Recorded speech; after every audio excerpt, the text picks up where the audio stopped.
안녕하세요. 양성욱입니다. 오늘은 주말인데 오늘 토요일이거든요. 근데 북한산 왔어요. 멀리 갈 수가 없어서 가까운 북한산 근교 산행 왔는데 정상을 찍고 가긴 갈 건데 등산하다 보니까 최근에 그 경기도권에서 공인중개사가 60억 정도의 사기 행각을 벌였다는 기사를 봤거든요. 그래서 제가 물론 등산객들도 너무 많기도 하고 그래서 등산 찍는 모습을 찍는 것보다는 제가 이제 공인중개사이다 보니까 이 쟁점을 가지고 조금 너무 흔해 빠진 얘기 말고 실무적인 관점에서 좀 얘기를 나눠볼까 해서 이렇게 급하게 영상을 찍고 있습니다. 뭐 긴급 영상이라고 생각해도 될 것 같습니다. 일단은 왜 이런 사기가 비단 이번뿐만이 아니죠. 뭐 과거에도 있었고요. 왜 이런 사기가 자꾸 일어날 수밖에 없는지에 대해서 한번 생각해 볼 필요가 있습니다. 뭐 뉴스라든가 유튜브라든가 그런 데를 보면 어, 예방 방법은 굉장히 많이 나와 있죠. 뭐 어떻게 해라, 어떻게 해라, 이렇게 해라, 저렇게 해라고 하지만 사실 과거 사례를 보면 완벽하게 준비를 했음에도 완벽하게 대처를 했음에도 불구하고 사기를 당한 케이스가 많이 있습니다. 그래서 그게 왜 그랬는지 대해서 제가 공인중개사이지만 제가 집 그분들의 입장에 되어서 임차인의 입장에 되어서 어떻게 해야 되는지에 대해서 한번 얘기를 나눠볼게요. 일단은 이런 피해가 많아지는 이유는 이거 아마 이걸 겁니다. 전세난인 거죠, 전세난. 사람들은 사회 초년생들, 신혼부부들, 특히 뭐 다 그렇죠. 다 대부분 다 월세를 살기 싫어할 거 아니에요. 그러다 보니까 아무래도 전세를 구하기 힘든데 전세로 나온 매물을 월세로 아니죠. 반대죠. 월세로 나온 매물을 전세로 계약 가능하다고 하니까 아마 혹해서 거기서 약간 판단력이 흐려지지 않았을까 싶습니다.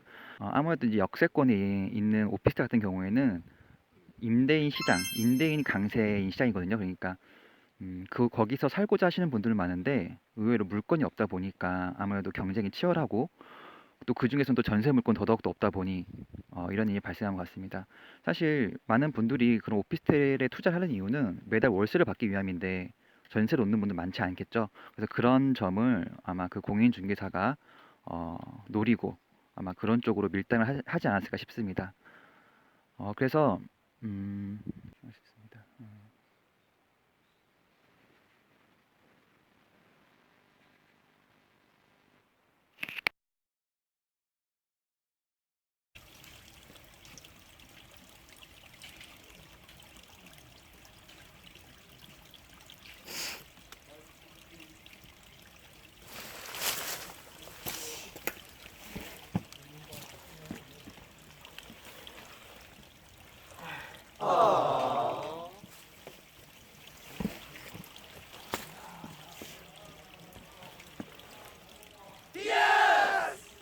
아까도 말씀드렸다시피 등산하면서 갑자기 그 기사를 접하고 긴급하게 찍은 영상이라서 사실 뭐 대본 같은 게 없습니다. 그냥 제 머릿속에 있는 걸 말하려다 보니까 너무 뒤죽박죽이고 사실 이런 좀 무겁고 중요한 이야기를 하는데 제가 이렇게 등산복을 입고 하는 게 맞는 건지 모르겠습니다. 뭐 사무실에 앉아서 찍어도 되는 건지 잘 모르겠는데 어쨌든 제가 아까 하던 얘기를 조금 이어 다시 해보자면 그래서 사기를 치는 유형은 굉장히 다양해 보이지만 사실 되게 심플합니다. 사실 가장 큰 문제는 임대인이 본인의 재산권을 제대로 행사하지 않는다는 그것 때문에 이런 사기 행각이 발생될 수 있는 건데요. 뭐 어떤 경우에는 이제 임대인이 월세로 내놓은 것을 중개사가 전세로 계약을 해서 중간에서 이제 보증금을 탈취하는 방법. 그다음에 보증금을 이제 2천만 원, 막 예를 들면 2천만 원이라고 3천만 원 내달라고 했는데 중개사가 5천만 원을 받아서 뭐 2천만 원을 다시 뭐 잘못 입금했다고 돌려받는 본인 계좌 돌려받는 경우 뭐 그런 등등등이 있는데요. 사실 가장 심플한 거는 임대인이 계약 당시에 나와서 임차인과 공인중개사가 한 자리에 앉아서 계약서를 쓰는 게 가장 심플하겠죠. 아니 가장 정확하겠죠. 근데 하지만 왜 이런 일이 발생하냐면 오피스텔 같은 경우에는 투자 목적으로 소액이다 보니까 투자 목적으로 투자를 해놓고서는 단순히 월세를 받기 위해서 부동산에 일임하는 경우가 굉장히 많습니다. 그리고 지방에 계신 분도 계시기 때문에 그분 생각에서는 그 작은 계약서나 쓰기 위해서 올라온다는 게 굉장히 힘든 일인 거죠. 그런 점을 중개사가 좀 악용을 한 겁니다. 어, 이러한 사기를 예방하는 방법은 뭐 굉장히 심플하죠. 사실 등기사항 전부 증명서에 있는 임대인, 그 집주인이죠. 본인 계좌에 무조건 돈을 입금하는 것이고요. 네, 지금 말씀하신 건 이제 중개인을 통한 전세 사기인 건데 집주인하고 직거래라 그러잖아요. 직접 전세 계약을 맺을 때도 좀 조심해야 된다고요? 네, 집주인과 직접 거래를 맺었다고 해서 안심하는 건 금물입니다. 실제 집주인이 아닌 사기범일 가능성도 있는데요. 집주인의 신분증을 위조해 집주인 행세를 한 사기범도 있습니다. 네. 네, 자신이 새들어 사는 집주인의 주민등록증을 복사한 뒤 위조한 사기범이 적발된 건데요.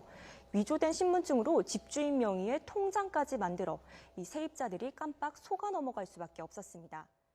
그다음에 뭐 임대인이 못 오는 경우, 즉 대리인이 와서 계약을 하는 경우에는 위임장, 그다음에 본인 발급, 인감증명서, 그다음에 그것을 이제 준비해 와서 계약서를 작성해야 한다고 하는데 사실 이거는 좀 어떻게 보면 그냥 이론적인 이야기고요. 만약에 나는 꼭 이 집을 꼭 해야 되는데 임대인의 계좌로 돈을 못 넣는 경우, 심지어 임대인하고 왔는데 또 사기를 당하는 경우, 위임장을 갖고 오고 인감증명서 갖고 왔는데도 사기를 당하는 경우, 이런 경우가 있습니다. 이런 아마 이번에 있었던 사기 극에도 대부분 이런 케이스였겠죠. 그래서 그것을 어떻게 조금 더 예방할 수 있을까에 대해서 말씀을 드리면 만약에 대리인이 계약을 쓰러 오는 경우 위임장이라는 걸 작성해 옵니다. 근데 사실 위임장은 충분히 위조가 가능해요. 본인 인감 도장을 위임장에도 찍으라고 되어 있는데 그렇게 찍는 분들도 많지 않고 막도장을 찍으시기 때문에 저는 솔직히 위임장은 충분히 위조가 가능하다고 봅니다. 그럼 두 번째는 인감증명서인데요. 인감증명서를 자기 거를 마구 이렇게 주는 사람은 별로 없죠. 우리가 이제 인감증명서 발급하는 방법에도 대리인과 본인이 있는데 본인 것을 꼭 발급해 오라고 합니다. 왜냐하면 적어도 본인이 인감증명서를 발급할 때 본인이 가서 발급을 해야지만 어느 정도 그러겠다는 의사가 있는 걸로 판단을 하거든요. 예를 들면 임대인이 왔는데 뭐 나 어떤 분이 와서 나 여기 집주인입니다. 뭐 이렇게 행세를 했어요. 행세를 했을 때 예방할 수 있는 방법은 사실 뭐 신분증밖에 없습니다. 우리가 그 사람을 어떻게 알겠어요? 본 적도 없는데. 그래서 신분증을 봤을 때 먼저 처음에 사진을 대조해 보겠죠. 그분하고 그분 얼굴이 실제 얼굴이 신분증에 있는 사진과 똑같은가. 근데 대부분이 달라요. 왜냐하면 워낙 옛날에 만든 거라서 그나마 운전면허증 같은 경우에는 갱신을 하기 때문에 괜찮을 수 있는데 신분증은 거의 많이 다르더라고요. 그래서 할 수 있는 방법이 ARS 번호 1382번에 전화를 해서 신분증이나 운전면허증에 보면 밑에 발급기간, 유효기간 이런 게 있잖아요. 그걸 넣으면 이 신분증이 진짜인지 가짜인지 여부를 판단할 수가 있습니다. 근데 사실 또 이 또한도 완벽하게 정확하다고 할 수가 없어요. 그래서 제가 여러분들에게 추천드리고 싶은 방법은 나 정말 찝찝하다, 잘 모르겠다, 이 부동산이 진짜 사실인지도 모르겠다 하면 그 집이 만약에 그 A라는 부동산에만 나와 있는 경우도 있지만 사실 대부분은 그 근방 요즘 건물 한 건물에 부동산 10개씩 있잖아요. 그럼 그중에 최소 3개는 물건을 내놓습니다. 그래야지만 손님들이 빨리빨리 물건이 빠질 수 있기 때문에 한 군데에만 전속을 주는 경우는 많지 않아요. 그러니까 물론 이제 임대인이 계약 때 못 와서 부동산에게 전부 다 일임해서 전속 부동산이 된 경우에는 그곳만 갖고 있겠지만 그렇지 않은 경우에는 물건이 여기저기 다 뿌려져 있습니다. 그래서 근처 옆에 부동산 가서 몇 호가 어떤 조건으로 나왔는지 어떤 상황인지 아니면 옆에 부동산은 그 전에 또 그 집을 계약했을 수도 있기 때문에 실제 주인을 알 수도 있거든요. 10여 년간 같은 곳에서 공인중개업소를 운영하며 인지도가 높아지자 범행을 계획한 부부. 주변에 오피스텔이 한 6, 7개 건물이 있는데 이 부동산을 통하지 않으면 사실은 계약이 어렵다 할 정도로 많은 물건을 갖고 있는 상태였었고요. 계약서는 월세, 전세 한두 개 있어요. 요즘 주부는 반전세, 오전세 광고가 많았어요. 그리고 무엇보다 가장 정확한 방법은 뭐 실례가 되겠지만 현재 살고 있는 임차인에 찾아가서 집주인 전화번호를 물어보고 집주인이 이런 조건을 맞는지 이런 조건을 사셨는지를 물어보는 게 가장 정확합니다.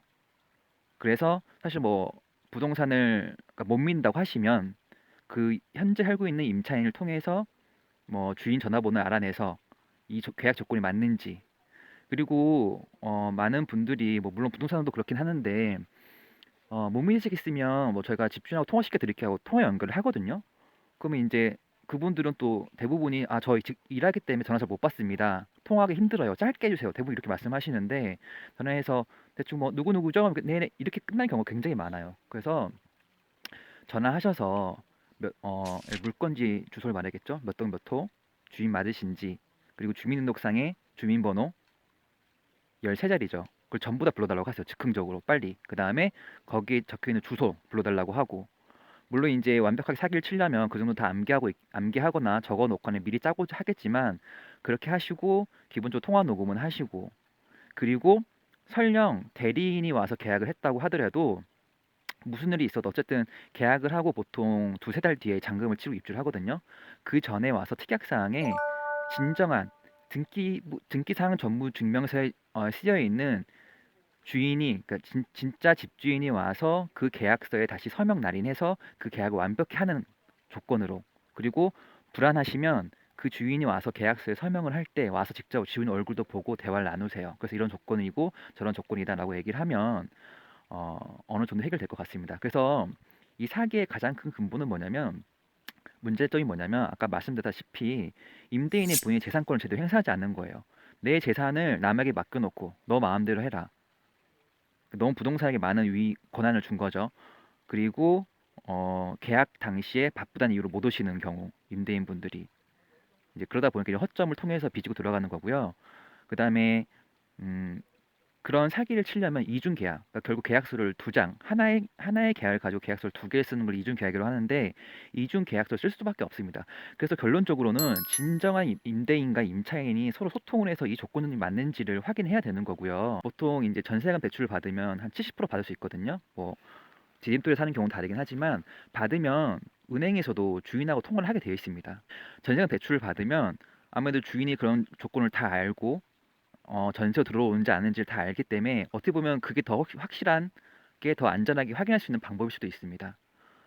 제가 지금 좀 되게 즉흥적으로 얘기하고 있는 거라서 좀 말이 좀 꼬이기도 하고 어떻게 보면 좀 이상할 수도 있는데, 제가 또 일단 여기서 마무리를 하고 또 계속 산 타고 올라가면서 또 생각을 정리해서 다음에 또 찍어서 그래서 이어서 하도록 하겠습니다.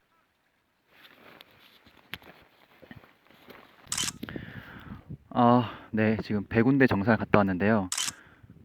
사람이 너무 많아서 위에서 영상을 찍으려고 했었는데 찍을 수가 없었습니다. 그래서 내려오는 길에 지금 마땅한 어디 숨어서 어디서 할까 보다가 이제 장소를 하나 발견했는데, 문제가 지금 바로 스피커, 그 위험 지역을 알리는 스피커 옆이라서 언제 방송이 나올지 모르거든요.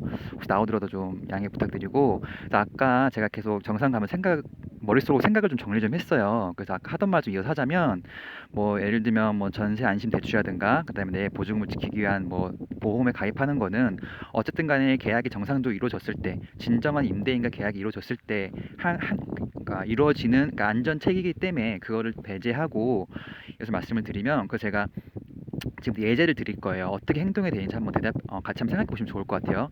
첫 번째, 제가 역세권에 오피스텔 구하러 갔습니다. 전세가 너무나 없죠. 다 월세인데 전세가 하나 있다고 하네요. 근데 이 부동산만 있다고 해요. 그래서 네이버 부동산을 뒤져보니까 딱 그 부동산 물건을 갖고 있어요. 이다음에 어떻게 될까요? 첫 번째 가장 바람직한 방법은 아까 말씀드렸던 것처럼 근처 부동산 가서 혹시 이 물건이 나왔는지, 이 물건이 실제 이렇게 전세가 나온 건지 확인하는 겁니다. 근데 만약 그게 불가능한 경우에는 어쨌든 집을 구경을 가겠죠. 그 부동산만 갖고 있으니까 집을 구경하고 집이 마음에 들었어요. 그래서 보통은 다 가계약금을 넣으니까, 보통 정식 명칭은 계약금 중에 일부인데요. 어쨌든 뭐 많이 쓰는 가계약이라는 단어를 써서 설명을 하자면, 가계약금을 넣었습니다. 그러면 중개사한테 물어보겠죠. 등기사항 전무 증명서를 발급을 요청하고, 그 다음에 진정한 임대인의 계좌번호를 달라고 합니다. 근데 이런저런 핑계를 대겠죠.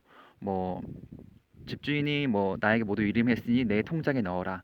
뭐 부동산 명의로 된 어떤 대표 통장에 넣어라. 뭐 법인 통장에 넣어라. 뭐 가계약금이니까 뭐 괜찮다, 이렇게 말을 할 수도 있는데요. 절대 그렇게 하시면 안 되고 무조건 임대인의 계좌로 넣어야 합니다. 그래서 근데 임대인이 오질 못한다고 하네요.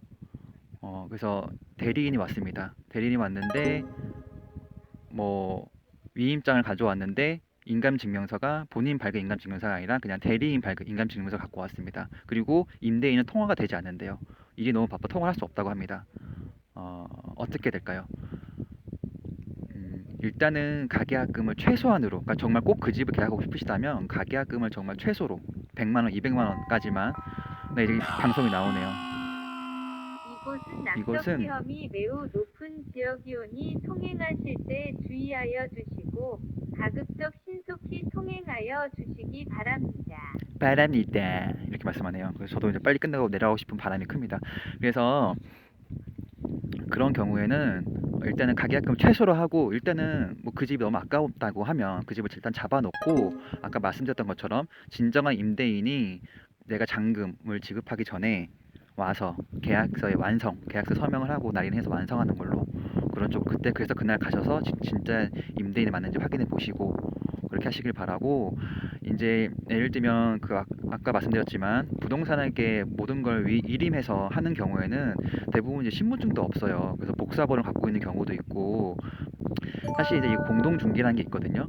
공동중개를 작성하게 되면 임차인분이 혼자 하는 게 아니라 부동산이 앞서서 임차인분을 안전하기 위해서도 그 임차인 쪽 부동산 스스로 자기가 사고를 안 치기 위해서 굉장히 좀 체크를 잘하고 안전하게 계약이 좀 이루어집니다. 물론 이제 공동중개하는 경우에 서로 이제 짜고 치고 뭐 사기칠 수 있겠지만 그렇게 공동중개를 하는 것도 방법일 수 있습니다. 지금 사실 여기 북한에서 일찍 오려고 했는데요. 버스를 잘못 타고 저기 엄한데 내려서 한 40분을 여기까지 걸어왔거든요. 그래서 사실 북한에 그렇게 힘든 산은 아닌데 지금 시간도 많이 늦었고 조금 많이 힘이 듭니다. 솔직히 말해서 지금 밥도 못 먹고 했었는데 그래서 일단은 이제 여기까지 영상을 하고요. 제가 이제 편집을 하면서 자막으로 아니면 부족한 것들은 제가 추가 영상을 더 삽입을 해서 여러분에게 진짜 도움이 될 만한 정보를 올리도록 하겠습니다. 여기 산에서 하는 방송은 마치도록 하겠습니다. 감사합니다. 다음에 또 뵙겠습니다. 감사합니다.